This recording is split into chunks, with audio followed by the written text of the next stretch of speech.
آج ماہ جمادی الاول کی 18 تاریخ اور جمعرات کا دن ہے۔ اللہ کی لاڈلی سورت صرف 3 بار پڑھ لو۔ بسم اللہ الرحمن الرحیم۔ شروع اللہ کے نام سے جو بڑا مہربان نہایت رحم کرنے والا ہے۔ جمادی الاول کی ان قبولیت کی گھڑیوں میں ایک ایسا وظیفہ لے کر آپ کی خدمت میں حاضر ہوئی ہوں۔ اس وظیفے کی برکت سے آپ کو اتنی دولت ملے گی کہ آپ کی ہر پریشانی ختم ہو جائے گی۔ اس وظیفے کی برکت سے آپ کی ہر حاجت پوری ہو جائے گی۔ گھر والے بھی یہ دیکھ کر حیران رہ جائیں گے کہ اتنی دولت اور برکت کیسے آئی۔ محترم ناظرین، اس مہینے کی اتنی برکت اور فضیلت ہے کہ اللہ پاک اس کی برکت سے رزق کے تمام دروازے کھول دیتے ہیں۔ یہ مہینہ نہایت رحمتوں، برکتوں، بخششوں اور عظمتوں کا مہینہ ہے۔ اگر آپ چاہتے ہیں کہ آپ سے رب کی ذات راضی ہو جائے، اگر آپ چاہتے ہیں کہ آپ کی ایک نئی زندگی کا آغاز ہو جائے جس میں صرف کامیابی ہو، جو لوگ واقعی اپنے حالات کو بدلنا چاہتے ہیں، ایک بار کامل یقین سے آج کے ان بابرکت لمحوں میں نیت کر کے بیٹھ جائیں اور اس وظیفے کو پڑھ لیں۔ اللہ پاک ان بابرکت گھڑیوں میں آپ کے حالات بدل دے گا۔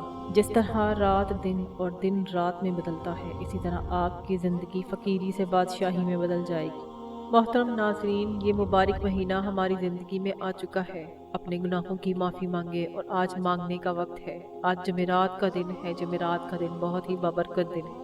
آج رب سے اپنی جھولیاں بھرنے کا وقت ہے۔ آج یہ تسبیح پڑھ کر دیکھ لیں، نصیب کے سارے بند تالے کھل جائیں گے۔ یقین کامل کے ساتھ اللہ تعالیٰ کے نام کی صرف ایک تسبیح پڑھ لیں۔ یہ تسبیح ہر مشکل اور پریشانی کا حل ہے۔ اس تسبیح کو پڑھنے والا اللہ پاک کے قریب ہو جاتا ہے اور اللہ پاک کو راضی کر لیتا ہے۔ جب کوئی بندہ اللہ پاک کو اللہ کے ناموں کے ساتھ پکارتا ہے تو میرا رب اتنا خوش ہوتا ہے کہ فرشتوں کو حکم دیتا ہے کہ جاؤ اس بندے کی حاجت کو پورا کر دو۔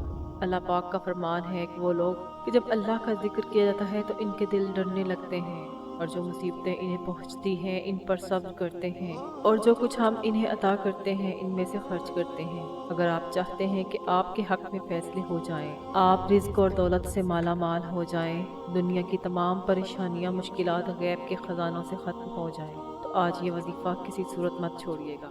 دنیا میں تمام مخلوق اللہ تعالیٰ کی محتاج ہے اور اس کے رزق کی محتاج ہے۔ وہ ذات ہر انسان کو رزق دیتی ہے جو خلوص دل سے اس کی طرف متوجہ ہوتا ہے، اور دلوں کا اخلاص سب سے عظیم رزق اور نعمت ہے۔ وہ ذات علم اور یقین کے ساتھ مانگنے والے کو حلال روزی عطا کرتی ہے، جو دلوں میں اخلاص پیدا کرنے پر معاون ہوتی ہے، اور وہ ذات ہر شخص کو دینی سدھار سے نوازتی ہے جو اس کا طلبگار ہوتا ہے۔ یقیناً اللہ تعالیٰ رازق ہے۔ اللہ تعالیٰ فرماتے ہیں، یقیناً تیرا رب جس کے لیے چاہتا ہے رزق کشادہ کر دیتا ہے اور جس کے لیے چاہتا ہے تنگ کر دیتا ہے۔ یقیناً وہ اپنے بندوں سے باخبر اور خوب دیکھنے والا ہے۔ اللہ تعالیٰ یہ بھی فرماتے ہیں کہ اللہ تعالیٰ جسے چاہتا ہے بے حساب رزق دیتا ہے۔ محترم ناظرین، وقت کی نزاکت کو مد نظر رکھتے ہوئے بابرکت عمل کی طرف چلتے ہیں، لیکن عمل کی طرف جانے سے پہلے میری آپ لوگوں سے گزارش ہے کہ اگر ابھی تک آپ نے میرے چینل آن لائن وظائف اور تلاوت کو سبسکرائب نہیں کیا تو سبسکرائب کر لیں، کہ ایسے بہت سے وظائف، بہت سے اعمال میں آپ کے حوالے ڈیلی بیسس پر کرتی رہتی ہوں۔ آج کے عمل کا طریقہ کار یہ ہے کہ یہ عمل آپ کسی بھی نماز کے بعد کر سکتے ہیں، آپ کسی بھی وقت کر سکتے ہیں، جب جہاں جیسے آپ کو وقت مل جائے۔ آپ نے باوضو مصلی پر بیٹھ کے سب سے پہلے نبی پاک صلی اللہ علیہ وآلہ وسلم کی ذات پر 7 بار درود پاک پڑھنا ہے۔ آپ کوئی سا بھی درود پاک پڑھ لیں، لیکن درود ابراہیمی پڑھ لیں تو اس کی فضیلت و برکت زیادہ ہے۔ جب آپ درود پاک پڑھ لیں تو سب سے پہلے آپ نے اپنے مقصد کی نیت کرنی ہے۔ ہر انسان کا مقصد دوسرے انسان سے جدا ہے۔ آپ قرض سے نجات کی نیت کر لیں، میاں بیوی میں محبت کی کمی ہے اس کے لیے پڑھ لیں، اولاد نافرمان ہے اس کے لیے پڑھ لیں۔ آپ کا جو بھی مقصد ہے، جو بھی نیت ہے، آپ نے وہ فوری طور پر نیت کرتے ساتھ ہی ایک بار اعوذ باللہ من الشیطان الرجیم بسم اللہ الرحمن الرحیم پڑھ کر وظیفے کا آغاز کرنا ہے۔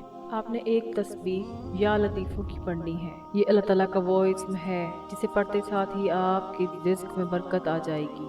اللہ تعالیٰ وہ ذات ہے جسے چاہے رزق میں وسعت دے دے، جس کے ہاتھوں میں تمام معاملات کا حل ہے اور آسمان اور زمین کی کنجیاں ہیں۔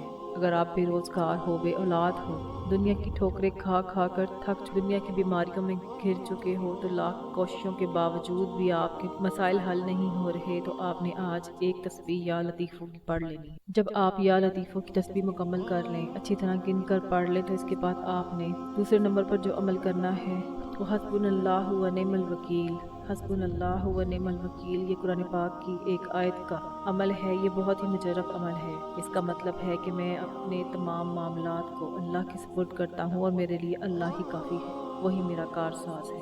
حسبنا اللہ و نعم الوکیل کو آپ نے 41 مرتبہ پڑھنا ہے۔ جب آپ 41 مرتبہ حسبنا اللہ و نعم الوکیل پڑھ لیں، پھر آپ نے قرآن مجید کی چھوٹی سی سورت کوثر کی تلاوت کرنی ہے۔ آپ نے 11 مرتبہ سورت کوثر پڑھنی ہے۔ اب آپ کے تینوں وظیفے مکمل ہو چکے ہیں۔ آپ نے سب سے پہلے 100 مرتبہ یا لطیفوں کی تسبیح پڑھنی ہے۔ اس کے بعد دوسرے نمبر پر آپ نے 41 مرتبہ حسبنا اللہ و نعم الوکیل پڑھنا ہے۔ پھر آپ نے 11 مرتبہ سورت کوثر پڑھنی ہے۔ یہ سورت مبارکہ ترتیب کے لحاظ سے 108 نمبر پر آتی ہے۔ اس میں 1 رکوع اور 3 آیات ہیں۔ یہ مکی صورت ہے۔ یہ صورت اس وقت نازل ہوئی جب آپ صلی اللہ علیہ وآلہ وسلم پر مصیبتوں کے پہاڑ ٹوٹ رہے تھے۔ آپ نے 11 مرتبہ سورت کوثر پڑھ لینی ہے۔ جب آپ یہ تینوں اعمال کر لیں، پھر آپ نے استغفار کی ایک تسبیح پڑھ کر اللہ تعالیٰ کے حضور گڑ گڑا کر بھکاری بن کر دعا مانگنی۔ وظیفہ مکمل ہوتے ہی اللہ تعالیٰ کے حضور اپنی ساری حاجات پیش کریں۔ اللہ پاک سے تھوڑا نہ مانگیں، آج اللہ پاک سے وہ مانگنا ہے جو سالوں سے نہیں مل رہا۔ رب العزت سے رو رو کر دعائیں کریں، گڑ گڑا کر دعائیں کریں، التجائیں کریں۔ انشاءاللہ رب کریم آپ کے مقدر کو بدل دے گا، آپ کے نصیب کو بدل دے گا۔ آپ اللہ سے جو مانگیں گے انشاءاللہ رب کریم آپ کو ضرور عطا کریں گے۔ یہ مختصر سا وظیفہ جو میں نے آپ کے ساتھ شیئر کیا ہے، آج یہ وظیفہ ضرور پڑھ لیں۔ اپنے مقدر کو بدلنے کے لیے اللہ سے التجائیں کریں اور آسمانی مدد کو اترتا ہوا خود اپنی آنکھوں سے دیکھیں۔ اللہ سبحانہ تعالیٰ سے دعا ہے کہ ہمارے صغیرہ و کبیرہ گناہوں کو معاف کر دے، ہمیں توبہ کی توفیق عطا فرمائے۔ اور جو لوگ حضرت آدم علیہ السلام سے لے کر آج تک فوت ہو چکے ہیں، اللہ تعالیٰ ان کی مغفرت فرمائے اور ہمیں ہدایت والے راستے پر چلنے کی توفیق عطا فرمائے، تمام مشکلات کو دور کر دے۔ میری تمام بہنوں بھائیوں سے گزارش ہے کہ کمنٹ باکس میں اللہ تعالیٰ کے 99 ناموں میں سے کوئی ایک نام کمنٹ ضرور کیجیے گا۔ اللہ تعالیٰ ہم سب کا حامی و ناصر ہو۔ جزاک اللہ۔ السلام علیکم ورحمۃ اللہ وبرکاتہ۔